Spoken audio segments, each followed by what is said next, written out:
Hello and welcome to the In the Money Players podcast. It's Mikey P subbing in for PTF this week. He's on his way for a family trip, so he has me handling the Players podcast, and he let me have Nick Tamero. He's been dominating Nick here for these early week shows. Well, it's good to have Nick back for some late week handicapping. Nick, haven't seen you for a minute, so welcome back. It's been much too long, my friend, and we should share with everybody that Pete went to a place that's known for celebrating Thanksgiving in a rousing way, England. Oh, yeah, I mean, I big holiday over there. I guess so.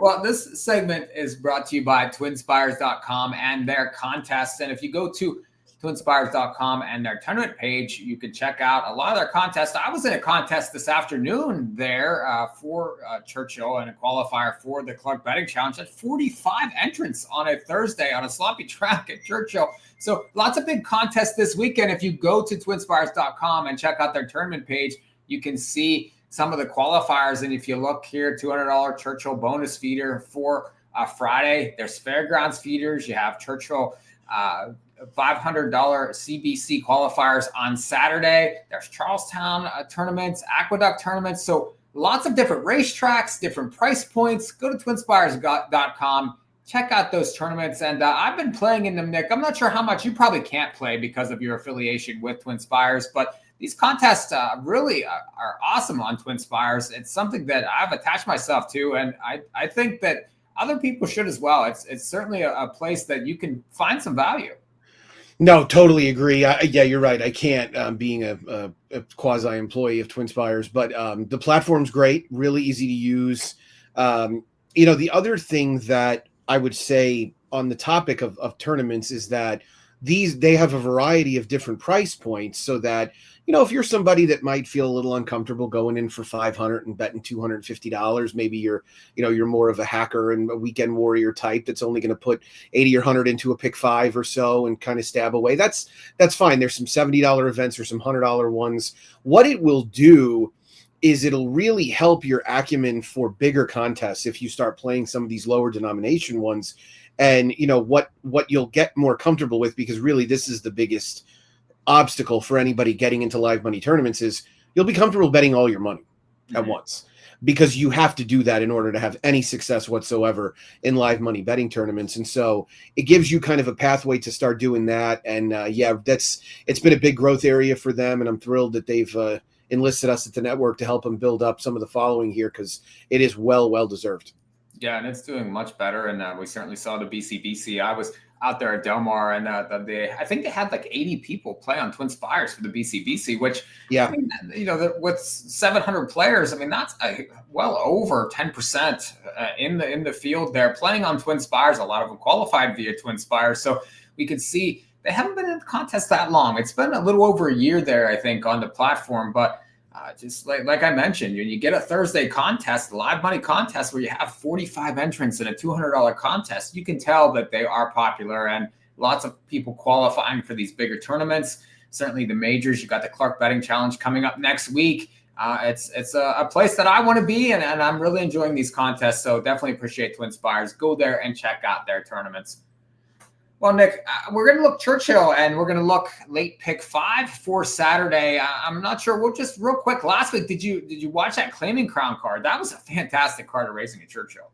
Yeah, it was outstanding. Talked a little bit about it on the TwinSpires jury and then on the Racing Roundtable.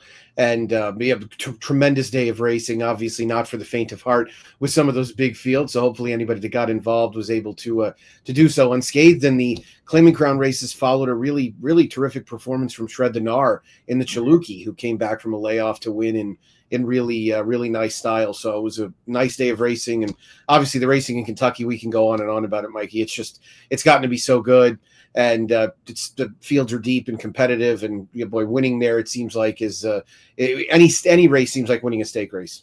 Yeah, and they've had some rain this week, but we have another big weekend coming. And then the next week, obviously very big with the racing on Thanksgiving Day. And then you have that Clark Day on Friday. So fantastic week coming from Churchill. Late pick five for this Saturday here. Starts in race number 7, 3:55 Eastern time.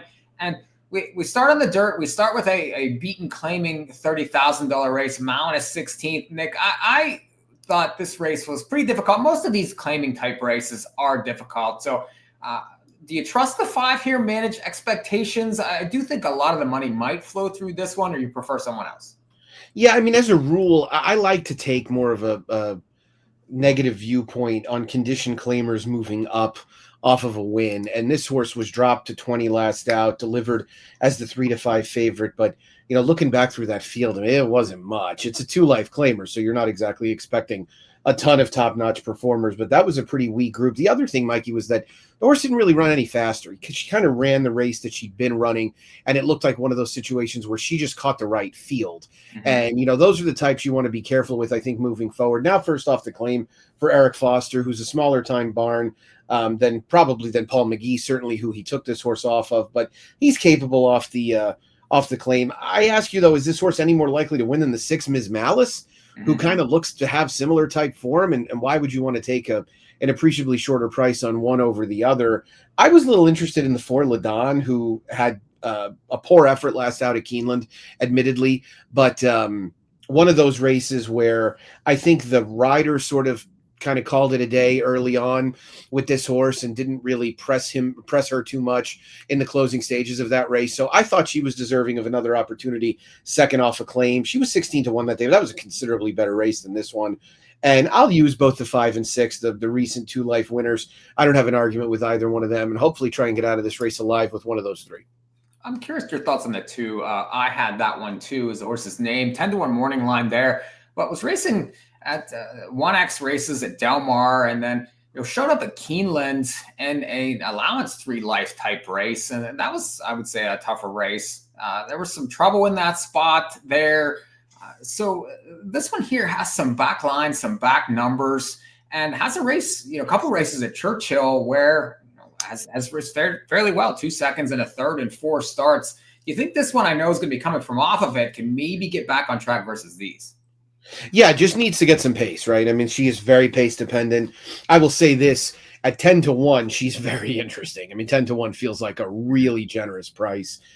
She has had kind of a wild career in that, Paul McGee had her going a mile on the turf, then a mile and a half on the turf. Then he tried her once on the dirt and kind of moved her, got a sloppy track, ran her again on a fast track. She had no running at all. She went to California, kind of turned herself around a little bit facing Calbred. So it feels like she's probably at or close to her best right now. And, I do think when you're dealing with these horses with a bunch of exposed form, there's something to be said for that. There's something to be said for them getting into top form. And it feels like she's sort of there. Even if her last was a little subpar, it came against better. And it seems more than reasonable to expect to move forward here. Yeah, I thought the 1 might have a little bit of a chance also. Another one you mentioned that's in pretty good form and got a win 2 back for 2-life. And then it's not really, it's tough to claim off Tom Amos, I would think. But this horse raced well last time, also over the slop at Churchill. Likes the track, is in good form. You get a better post this time also. You get an inside post. So just another one I thought maybe you could throw in the mix. Pretty wide open start to the pick 5 here for Saturday. Yeah, good post for that one. Has enough tactical speed, too, to be close. And really the speed's untrustworthy in here because it looks like the 3 Festa La Vista Baby is going to be the main speed. And it's tough to have any confidence in her. It's going back now a while to the last time she looked even remotely competent. Race 8, 2-year-olds now here. Fillies 6.5 on the dirt. And another tough race. You have a lot of first-time starters. I looked to the 9 and never said no. It's George Arnold, and you get Irad here. So I thought it was interesting that he showed up. And the dam here has produced some precocious types.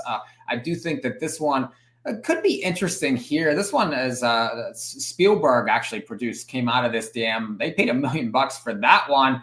This one obviously is a gun runner. We'll see what happens here. So of the horses that have raced, I thought the 8 was probably the best for me, and it's Asmussen, it's Jose Ortiz. It would be those 2 for me. What say you?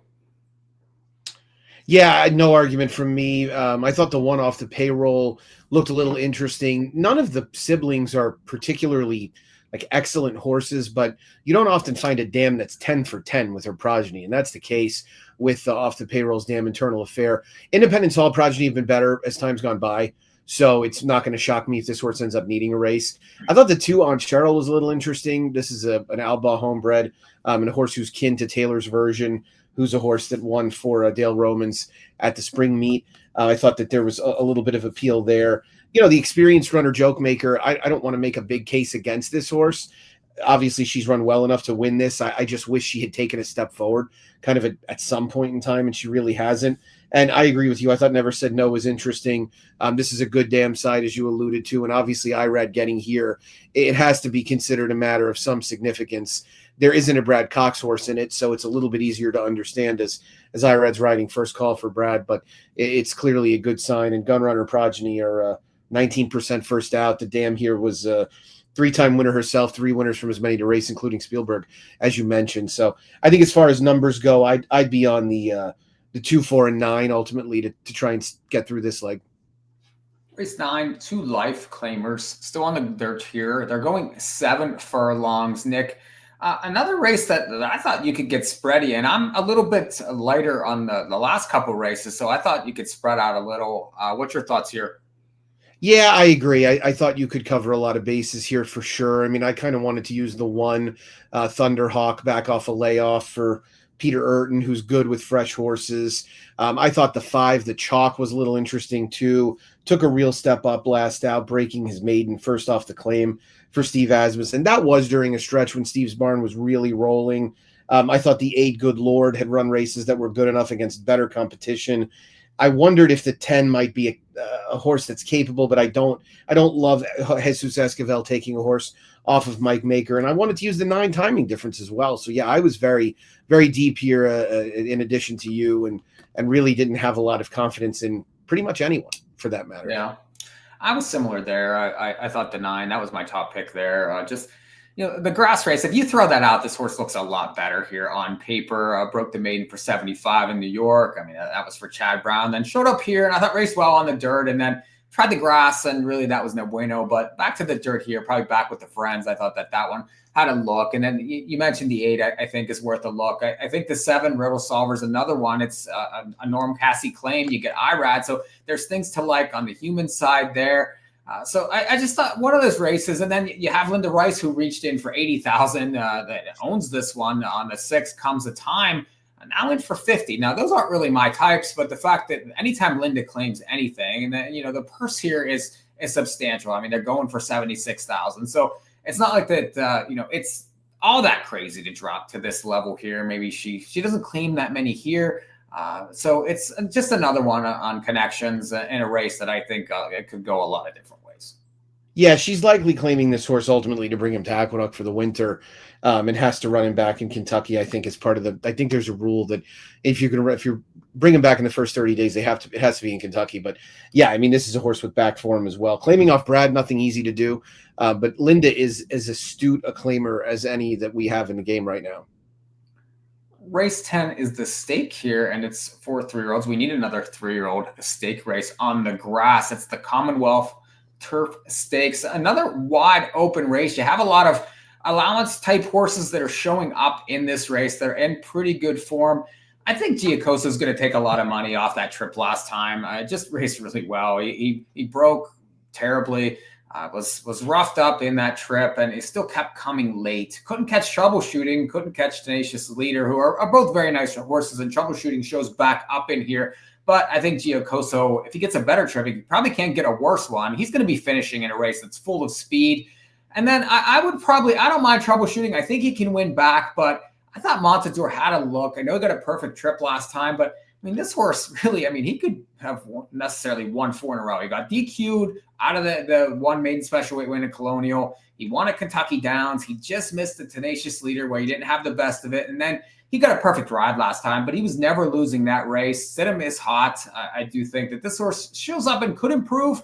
He's interesting to me. So I'll try Giacosa. I'll use Montador, maybe a little Troubleshooting on some Maltese. Nick, what was your thoughts on this stake? Yeah, I agree with you. I kind of felt it was a pretty wide open race for the most part. Giacosa is a horse that, as you said, is going to be well backed with the trip. It was a situation where, this horse didn't have much go his way, and he had a lot go his way in prior starts, so it's not all that shocking. But I think he's the horse to beat in a way. I don't know what to do with Troubleshooting Mikey, and I had kind of a negative opinion on him going into his last start, and I think I made him too big a price on the morning line. I made him either 6 or 8 to 1, and he ended up going off the favorite. I think he's really fully stretched at a mile. I really don't want another 16th of a mile for this horse, so I'm concerned about him getting that distance. I will admit also, this time of year, the turf results that you're going to get in Kentucky are probably not going to be matched at pretty much any other time during the year. So I would be concerned about that for troubleshooting. I would say that I want to use Anagata. I feel like he's a horse that, though he did get a big pace setup last time out, he was kind of always knocking on the door. He was also always in the wrong spot. He was in the wrong spot in the Secretariat 3 back. He was too close in the gun runner. So then he put it all together last out to win. This is a horse who's going to be a big price. I want to kind of try and find a way to use him. I don't like Mancetti. This horse is obviously very good on the synthetic. The King's Plate winner, there's really not a lot of turf pedigree. Collected progeny are only 7% on the turf. There's one turf winner from 4 to try it. So I thought Chapman's Peak was dangerous, especially with of the 2 Godolphins. You liked Montador a little bit more than me. I thought Chapman's Peak did take advantage of getting a relatively easy lead last out, but still had to do it, still had to do the heavy lifting on the front end. The fact that he was a little bit more forward too, I think is a good thing, because Irad can put this horse into the game a little bit more. So again, another situation where I'm just going to try and get out alive. I'm going to use the 4, 7, and 8 and see if I can't get it with one of those 3. Yeah, I agree with you on Mancetti also. I just think this is a very curious spot. It's a tough spot too. I mean, really, this is a speed type, and he should have won last time, and he got tracked down late. I don't know. I'm curious why they brought this horse here. I'm not sure what the plans are. I mean, he's a nice horse. He won the King's Plate, but certainly he's going to take money, and he would be a total toss for me. And this is a pretty nice race, though. And you got Flying Mohawk shows up in here also. I want to mention him real quick, because these Derby horses that come out here, they always take money. Any assessment of him, you really didn't mention him. He's going to be flying late. He certainly has a win over the turf course. But I just think these horses are just always bet against types. Yeah, because he's going to be bet based on races that really are not relevant. He ran well on the turf. Yes, he ran well on the turf here in October of last year. That's probably a bigger deal than the fact that he got a fast fig when he won on the turf at Fairgrounds. And just people seeing the Derby and the running lines, as you said, is going to get him there. There does look like there's a lot of pace in here, but I think there are closers that are going to be a better price that I'd rather have than him. Mm-hmm. Let's go to the last, and it's a starter allowance horse race here for horses that have raced for a claiming price of $50,000 or less. Nick, how are we going to get paid here? So obviously, Mikey, I've been spready the whole way, and it was really to build up to this, because I like the 2 Sleeping on Freedom for Kenny McPeak, stretching out off a maiden win at second asking. I thought this horse was super game last out, staving off the eventual second place finisher, who he kind of locked horns with early in that race, and now going to the mile of the 16th. No reason to me to believe that he's not going to get better with more ground. McPeak's 18%, 205 ROI, stretching out on the dirt. He's interestingly been training this horse with Universe, who was a first out winner at Saratoga on closing weekend. So I think it means that he probably likes Sleeping on Freedom to an extent. Brian Hernandez Jr. takes over now that he's back from that injury, and glad to see it. But looks like the inside speed. There's a couple others that can maybe keep him company on the front end, but I don't know how hard just ASAP is going to go. And that might lead to Sleeping on Freedom getting a really good trip on the front end. So I'm looking for a shortest way around there kind of deal, get him to the front and see if they can't back it down a little bit. Yeah, I understand that horse, and I could see him winning. I needed the horse he beat, Patriot Moon. I needed that horse on Wednesday, and just really, I mean, the performance now was a sloppy track, so that could have affected things certainly. But that one was favored on Wednesday in a main special, and ended up third. I'm going to go with the 6. I'm going to key the 6, Big Apple Patrick, in this spot. And this horse won first time out. This was a really sloppy track on October 29th at Churchill. But this horse did it the right way. And this barn is going very well, especially with young horses. And honestly, I just don't like anything else in this race. I mean, there's a lot of maiden claiming type horses in here, just horses that I think that this horse is better than. And horses that win first time out probably is going to improve here. I like the stretch out for this horse. His race, if you look, Union Rags on top, Lemon Drop Kid on the bottom. So, yeah, we'll see. Maybe it was just the slop that moved him up. Maybe the rain will continue in Kentucky. We'll see. I think that would be a good thing for this horse. But as far as some of the others in here, I understand your 2, but some of the rest of them, you can probably have them. I would try to get out with Big Apple Patrick. If I was going to back up, I certainly would use your horse, Nick, the 2, Sleeping on Freedom. Well, nice pick 5 for Saturday at Churchill. Of course, we got the Twin Spires tournaments fired up and plenty of ammo there. Hopefully, you you can jump into that Clark Betting Challenge. Nick, always good to catch up with you. I know you're going to join me for a New York segment also on this show. But for the people that are watching on YouTube, we appreciate you watching, and thanks for joining us.